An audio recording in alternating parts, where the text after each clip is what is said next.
નામ સુમિતા, હું સાણંદથી આવું છું. મને 8 વર્ષ પહેલાં કેન્સર હતું, ત્રીજા સ્ટેજનું. પછી થોડો મારા ઓપરેશન ને બધું થયું. પછી થોડો ટાઈમ પછી મને સારું બી થઈ ગયું.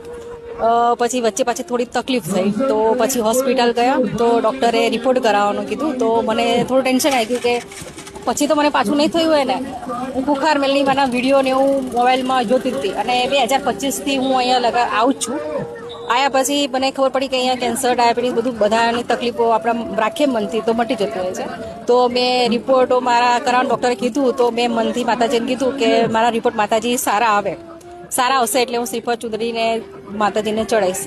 તો મારા રિપોર્ટો સારા આવ્યા છે, એટલે આજ મારે આવવાનું હતું તો આવી છું. પણ મારા માતાજીની ચૂંદડીને હું ઓઢાડવાની ઈચ્છા હતી. એટલે તમને કેટલા સમય પહેલા શેનું કેન્સર હતું?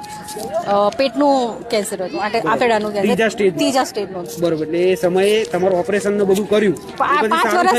5 વર્ષ સળંગ સર્જરી, વર્ષે સર્જરી ચાલુ હતી. બરોબર. પછી વર્ષથી સારું રહ્યું, પણ રિપોર્ટો બી કરાય સારું રહ્યું. પછી એમાં વિડીયો ને હું જોવાનું ચાલુ થયું તો મને થોડુંક સારું લાગ્યું કે માતાજીનું છે કે. તો 2025થી હું આવું છું અહીંયા. મારે લગભગ 2-3 મહિના જેવું થયું મારે અહીંયા આવ્યા પછી. અને આવ્યા પછી મારા ઘરની પરિસ્થિતિ બી નથી સારી, પણ અહીંયા આવ્યા પછી બધું રવિવાર ભરવાનું ચાલુ કર્યું.